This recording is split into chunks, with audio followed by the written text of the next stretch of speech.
called The Ambassadors, artist Hans Helbing is trying to fill a portrait that appears average at first glance with a significant amount of hidden meanings. The most obvious anamorphic feature is the skull in the front at the bottom of the painting. Here, when you look straight on, the skull is distorted in a way that a viewer might think it's driftwood. However, if you walk to the other side of the painting, you can tell that it is indeed a skull. From this angle, the skull is obvious, and the rest of the painting appears distorted. He did not stop there, though. The top shelf is full of objects that reflect the heavens, such as a celestial globe and a portable sundial. The bottom shelf holds musical instruments, a hymn book, and a terrestrial globe, symbolizing the affairs of the world. During this time, there were many rivalries between the King of England and France, the Roman Empire, and the Pope, and the French Church was struggling with the idea of reformation. Holbein used this painting to show the tension and reflect both points of view. For example, there is a crucifix hiding behind the curtain in the top left of the painting, which is a symbol of the division of the church, as well as the math book on the lower shelf that is open to a page of division, also reflecting division of the church.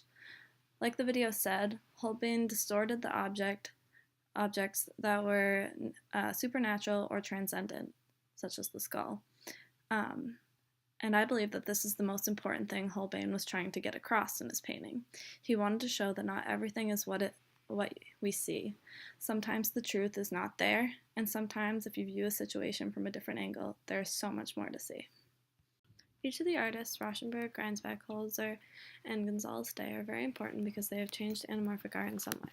To start, Robert Rauschenberg started the use of multimedia inputs in the art world. He may have not been considered a true digital artist at the time, but he had a strong influence in transforming art to the digital platform. He used blending standard paintings with found objects to merge the realms of distasteful art and fine art.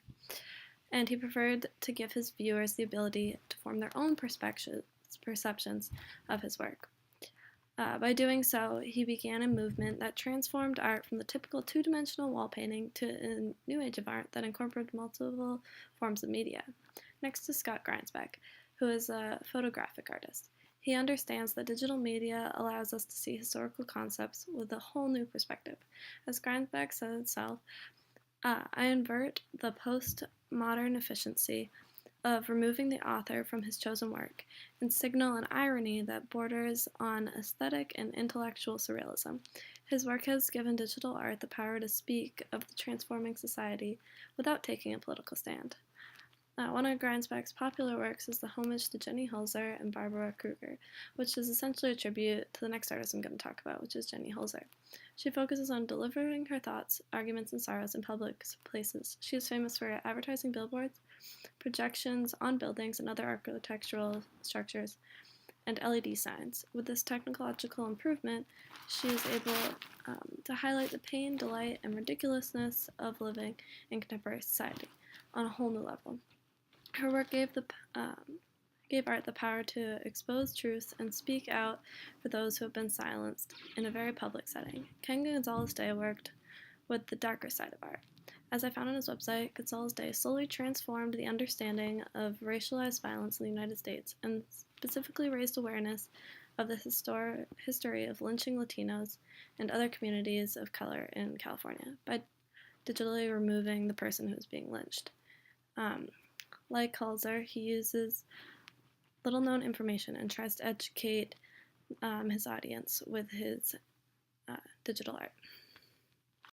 I see some common thread between artists of the 1500s and the contemporary ones when it comes to the lens that David Hockney discovered. The lens gave the artist the opportunity to change the focus when one part of the body that they were painting appeared blurry.